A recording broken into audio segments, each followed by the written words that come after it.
Isinagawa ang PWD registration sa PhilHealth sa Buting Covered Court bilang bahagi ng programang inisyatiba ng opisina ni Congressman Roman Romulo, katuwang ang Persons with Disability Affairs Office. Mahigit 400 na PWD ang nasa listahan ng mga benepisyaryong inaasahang maasikaso sa aktibidad.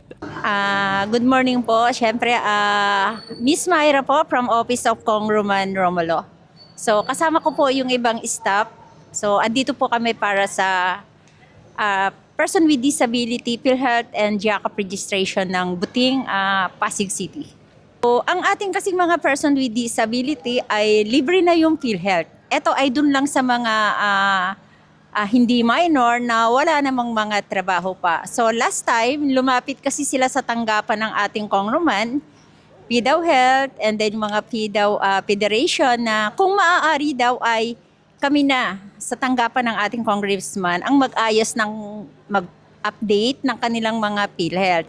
So syempre yun naman po ay hindi matatanggihan ng ating congressman. Kaya po kami narito is para i-register sa PhilHealth.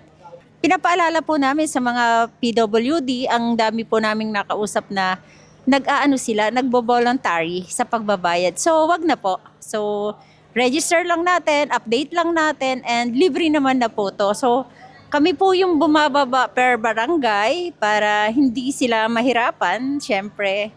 Dahil nga person with disability sila, so yung iba is nahihirapan namang lumakad, lumayo. So kami po yung mag-i-schedule. Sina Ma'am Helen sa PDAW office yung nag-i-schedule. So sa mga nagtatanong po kung kailan yung mga schedule sa bawat barangay nila, so sa PDAW po yung pag-i-schedule. And then yun naman po ay ibinabato lang din sa amin ng PDAW para babain namin. Layunin ng programa na matulungan ang mga PWD na maayos ang kanilang dokumento at access sa mga benepisyaryong pangkalusugan. Marami sa mga dumalo ang may PhilHealth membership na, ngunit hindi pa updated bilang PWD. Sa pamamagitan ng updating, masisiguro ang tamang classification at benepisyo para sa kanila.